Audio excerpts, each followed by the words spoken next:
โดยข้าน้อยขอถามในพระเมตตาแด่เขาจะปฏิบัติแนวใดเพื่อให้เข้าถึงพระเจ้าของ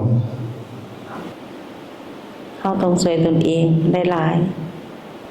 ให้เจริญภาวนาที่ต่อเนื่องต้องบอกต้องสอนตนเองให้คิดแต่แนวถือเว้าแต่แนวถือทำแต่แนวถือต้องเชื่อมั่นตนเอง ในการฝึกในการปฏิบัติสิยากลำบากเพียงใดก็ต้องไปใส่ใจเจริญเอาสติให้ได้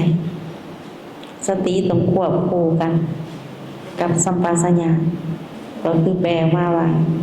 ระลึกรู้สึกนี่แหละต้องพูดถึงคุณพ่อคุณแม่ก่อน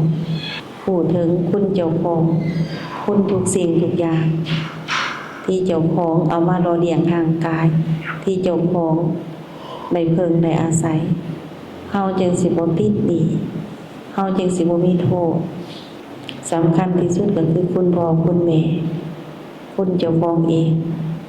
ต้องรู้จักประมาณในการกินการใช้การจ่ายต้องละเอี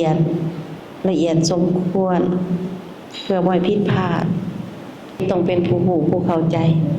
ถึงคุณพระพุทธพระธรรมพระสงฆ์ต้องเอาแต่พระพุทธพระธรรมพระสงฆ์มาเป็นที่พึ่งต้องเพิ่งแท้เพิ่งจริงสิ่งอื่นบ่เอาแต่พระพุทธพระธรรมพระสงฆ์อย่างเดียวผ้าของเจ้าของจึงสิขึ้นมาช่วยเจ้าของจึงสิได้พึ่งผ้าเจ้าของจบคำตอบขอบพระคุณเนี่ยค่ะอย่างนี้อย่างสูงสุดที่ได้บอกได้สอนข้าน้อยโดยขอบพระคุณ